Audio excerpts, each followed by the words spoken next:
আপনি এমন কাজ কেন করবেন যেটা ডিলেট করতে হবে? আর আপনি কি মনে করেন এই যে লক্ষ লক্ষ লোকজন, 20 কোটি লোক, না হলো 2 কোটি 3 কোটি ফেসবুক ইউজার আছে, বিদেশে আছে, এরা কি দেখে নাই? এরা হচ্ছে বেসিক্যালি কিছু একটা লুকাইতে চাচ্ছে কিংবা মিডিয়া অ্যাটেনশন চায়। এই যে এটা গেছে, আবার এই যে এরা এখন নির্বাচন করতেছে।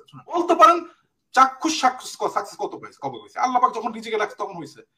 আমরা 3 বছর আরো ওয়েট করতে পারবো, সমস্যা ওখানে না। কিন্তু এই 3 বছর ওয়েট করলে আমাদের দেশকে নিয়ে এই যে পার্বত্য চট্টগ্রাম, এই আরসা, এই আমাদের যে আপনি বলেন ফেনী নদী, কিংবা মনে করেন যে আমাদের চিকেন নেক, যেই ধরনের বৈশ্বিক ঝামেলাটা তৈরি হচ্ছে, একটা রাজনৈতিক সরকার না আসলে এই দেশ দ্বিখণ্ডিত করে ফেলবে। এবং এটা একমাত্র একটা রাজনৈতিক সরকার। এই কারণে আমরা নির্বাচনটা চাচ্ছি। তোমাদের কারণে আমরা আরো 100 বছর অপমানিত হতে পারি, কোনো অসুবিধা নেই। আমাদের চামড়া মোটা হয়ে গেছে আওয়ামী লীগের মার খেয়ে আর এই প্রোপাগান্ডা শুনে শুনে আমাদের। কিন্তু এই দেশ তোমাদের মতো হিপোক্রেটদের হাতে একদিনও থাকতে পারবে না। আমরা 100 বছর দরকার হলে তোমাদের অপমান শুনবো। প্রথমে বলি, এরা আসলে এতে তো কোনো জনপ্রিয়তা নেই। এরা হঠাৎ করে 5ই আগস্টের সময় সমন্বয়কের নাম দিয়ে আসলো, চাইছিল কোটা। পরবর্তীতে বিভিন্ন রাজনৈতিক দলের সিক্রেট কমিউনিকেশন, এই যে বলে আমরা আসলে কোনো ব্যক্তি বা নেতা কর্মীকে কেন দলীয় পরিচয় পাঠায়নি, তাহলে শেখ হাসিনা এদের উপর অপ্রেস করার, এদের উপর জুলুম করার জন্য একটা ইস্যু পেয়ে যেত। আমরা গেছি, বুদ্ধিটা ছিল সমস্ত রাজনৈতিক দলেরই, ছাত্রদের বলতে পারেন, ছাত্রদের ঘাড়ের উপরে আমরা জিনিসটাকে এক্সিকিউট করছি। এখন তারা ক্রেডিট নিতে চায়, আলহামদুলিল্লাহ হোক। এখন এরা হয়ে গেছে রাতারাতি আঙ্গুল ফুলে কলা গাছ, বুঝছেন? এরা 2 দিন পর পর মিডিয়াতে থাকতে চায়। এদের তো অন্য এদের তো দেশের জনগণের, দেখেন এরা 8 কোটি টাকা দিয়ে এরা ইফতার পার্টি করতেছে, ঠিক আছে? রেজিস্ট্রেশনই হয় না, একটা নিবন্ধনই নাই এখনো, ঠিক আছে? মানে মানে ফাতরামি এবং ফাজলামি একটা লেভেল থাকে, ঠিক আছে? আপনি একটা ফেসবুক কেন্দ্রিক একটা বই ফোর সংগঠন করে বসলেন, এটা তো ওইরকম। এদের বেশ কি? এনিহাউ, এরা ধামাকাদার কথা বলতে পছন্দ করে, এদেরকে বেশি প্রশ্রয় দিবেন না। এরা হচ্ছে attention seeker, basically attention seeker. আমি যে জিনিসটা পয়েন্টটা তুলতে চাই, আমি প্রমাণ সহ কথা বলতে পছন্দ করি। হাসনাতের ব্যাপারটা তো আমরা সবাই জেনে গেছি। নাসিরউদ্দিন পাটোয়ারি, এই নাসিরউদ্দিন পাটোয়ারি, এই বাচাল ছেলেটা কি করছে, জিয়া রহমানকে নিয়ে একটা স্ট্যাটাস দিয়েছে, পরে তুলে নিয়েছে। Finish please.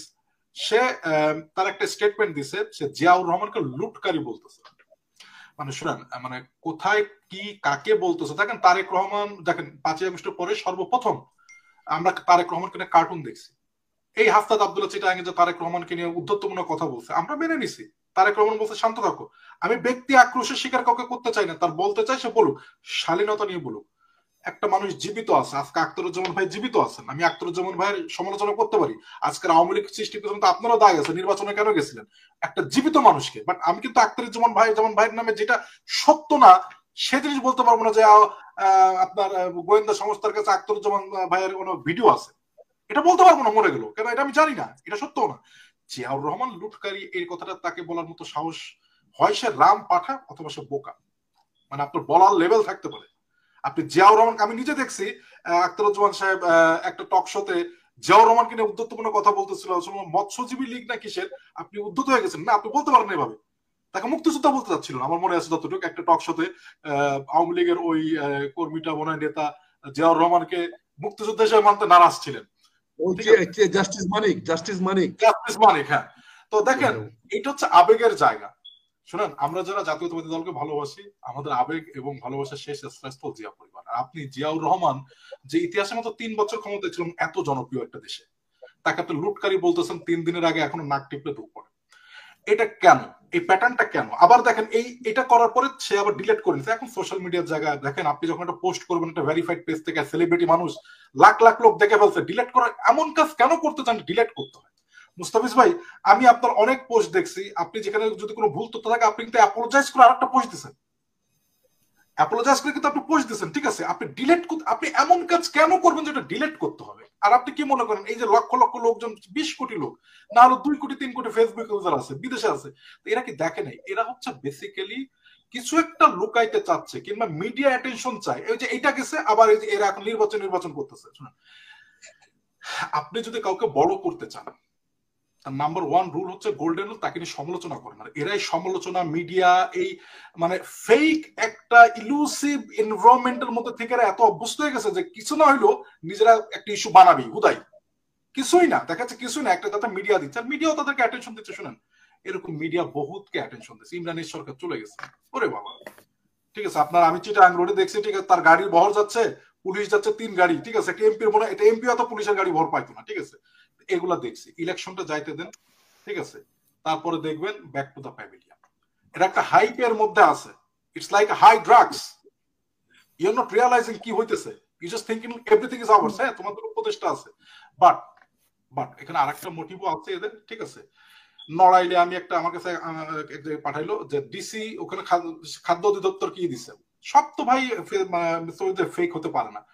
ওনাদের একটা অনুষ্ঠান হবে, আহার্য বাবদ খাদ্য মন্ত্রণালয়কে কিছু চাল দিতে বলতেছে ডিসি সাহেব। কেন কেন বৈশাখী বৈষম্য ছাত্র আন্দোলন, তারা তো একটা সংগঠন, তাদের হিসেবে আপনার হয়েছে কি, এরা মেঘনা থেকে বৃষ্টি পাইছে, এখন এটা কিভাবে হ্যান্ডেল করতে হবে দেড়। এখন ওই যে আছে না, একটা ওই এক লোক গেছে বিয়ে বাড়িতে খাইতে, পায়েস খাইতে গেছে, তো প্লেট নিয়ে গেছে, অনেকে সবাই প্লেট নিয়ে যাচ্ছে, সে হচ্ছে প্লেটে না আমরা মাটিতে দিই, প্লেটে তো অল্প ধরবে, ঠিক আছে, বেশি করে দেবো, এরা ম্যাসাকার করে ফেলতেছে। এক মিথ্যা কথা বলার পরে সেগুলো তাদের যুক্তিতে তারা হেরে যাচ্ছে। সকালে হাসনাত বলতেছে তো দুপুরে নাসির, তো রাত্রে সজি। ইউনুস সাহেব বলতেছেন তিনি ছাত্রদের দ্বারা রিক্রুট। আমি এটাকে, যদিও আমি ইউনুস সাহেবের উপর একটু রাগ আছে, এই আন্দোলনটা খুব সিক্রেট ভাবে আপনাদের মতো সুশীলরাও দায়ী এই ছাত্রদের দিকে ঠেলে দেওয়ার। আমি জানি না আপনাদের কি লাভ, এটা ছাত্র এবং জনতার আন্দোলন, আপনি জনতাকে মাইনাস করে দিচ্ছেন। ডক্টর ইউনুস বলছেন ছাত্রদের দ্বারা রিক্রুট, তো জনতা কোথায় ছিল? ঘুমাই ছিল? গৃহিণী বটি নিয়ে নামছে, রিক্সাওয়ালা বটি নিয়ে নামছে, রিক্সাওয়ালা সেও লাঠি নিয়ে নামছে, শ্রমিক, তাদের কোনো পরিচয় নাই। কয়জন সমন্বয়ক হয়েছে তাদের থেকে, জনতার থেকে?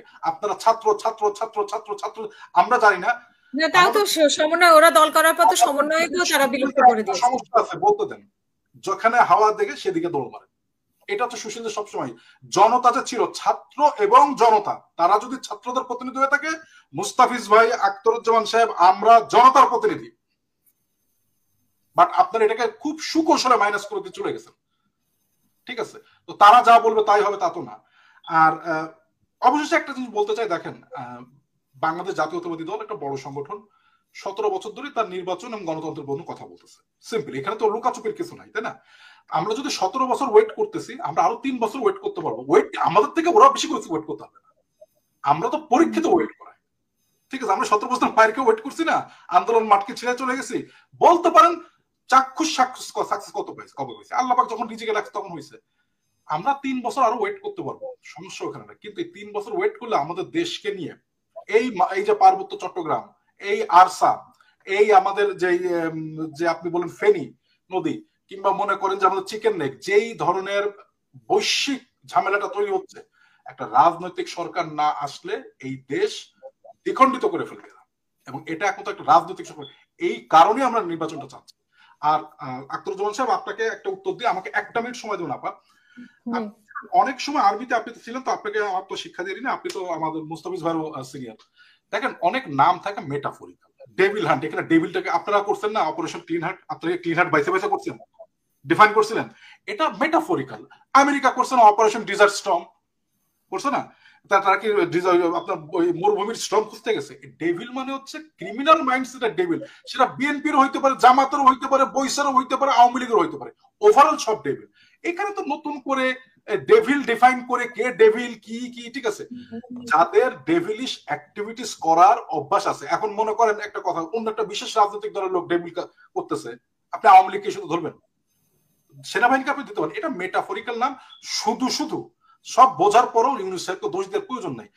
বিএনপিও করছে, আমি যেটা পোস্ট করলাম, আপনি উত্তরটা যদি দিতে পারেন দিবেন। অপারেশন ক্লিন হার্ট করছেন না, আপনারা কি বলছিলেন যে এতগুলো মানুষের ক্লিন হার্ট আছে, এদেরকে বাদ দিয়ে বাকিগুলোকে ধরো? এগুলো মেটাফরিক্যাল নাম। কেন শুধু শুধু নামের পিছে আওয়ামী লীগ একটা বক, মানে অ্যাবস্ট্রাক্ট টার্ম। এই নামগুলা আমরা যখন ক্লিন হার্ট বলেছিলাম, তখন কিন্তু আমরা আত্মশুদ্ধি করেছিলাম। আপনি খেয়াল আছে দেখেন, বিএনপির লুক দিয়ে আমরা স্টার্ট করছিলাম, ক্লিন হার্ট বলতে আমরা ওন করছিলাম। এখানে আপনি যেটা বলছেন, এটা যদি এই ডেভিল হান্ট হইতো না, এখানে ডেভিল গুলা, ক্রিমিনাল গুলা দেখা দিচ্ছে আওয়ামী লীগের ভালো, ডেভিলস মাদক দ্রব্যের ব্যবসা করে, খারাপ কাজ করে। আওয়ামী লীগের ভালো লোককে, স্কুল মাস্টারকে, আওয়ামী লীগের একজন মসজিদের ইমাম আওয়ামী লীগ করে, তাকে দেখা দিচ্ছে ডেভিল। কে? মাদকের ব্যবসা যে করে। এখন বেচারা তো উপায় নাই, আর্মি কি করবে? কারণ ওই মাদক ব্যবসায় আসছে আবার ওই যে বুয়া পার্টি নিয়ে, ওই যে আপনি বলছেন না যে ওই যে ওই না পায়া এনসিপি বৃষ্টি পায়া গেছে, তো ওই ভুয়া পার্টিকে তাদেরকে বলতেছে যে একে ধরেন। ওই লোকটা আওয়ামী লীগ করে কিন্তু মসজিদের ইমাম, আওয়ামী লীগ করে স্কুলের মাস্টার, হেডমাস্টার, কলেজের টিচার, আর আওয়ামী লীগ করে বলে তাকে ধরে নিয়ে আসতেছেন। এই আমি লোকটা আমার এত বক্তব্য বড় শেষ করি। লোক, আমাদের শুক্রবার ওনাকে তো নামাজ পড়তে শেষ যেতে হবে। করতে দেন, আমরা এক শেষ করব। লাইনে শেষ করি বক্তব্যটা। শিকদার ভাই শেষ করবেন। এক লাইনে শেষ করতেছি। দেখেন, এই সমস্ত ইনএক্সপিরিয়েন্স বাচ্চা ছেলে পেলে একটা কথা মনে রাখতে হবে, তোমরা যত নিচে নামবা আমরা তত উপরে উঠবো। এটা এক। আর দুই, তোমাদের কারণে আমরা আরো 100 বছর অপমানিত হতে পারি, কোনো অসুবিধা নেই। আমাদের চামড়া মোটা হয়ে গেছে আওয়ামী লীগের মার খেয়ে আর এই প্রোপাগান্ডা শুনে শুনে আমাদের, কিন্তু এই দেশ তোমাদের মতো হিপোক্রেটদের হাতে একদিনও থাকতে পারবে না। আমরা 100 বছর দরকার হলে তোমাদের অপমান শুনবো, বাট এই দেশকে তোমাদের এই প্রোপাগান্ডামূলক এই ফ্রান্স আমেরিকা বিভিন্ন সাংবাদিক বিভিন্ন ইউটিউবার এদের কথা শুনে তোমরা দেশকে অস্থিতিশীল করবা, এটা বাংলাদেশ একদিনের জন্য মেনে নিতে পারবে না। আমাদেরকে যত ব্যক্তি আক্রমণ করতে চাও করো। ধন্যবাদ সবাইকে।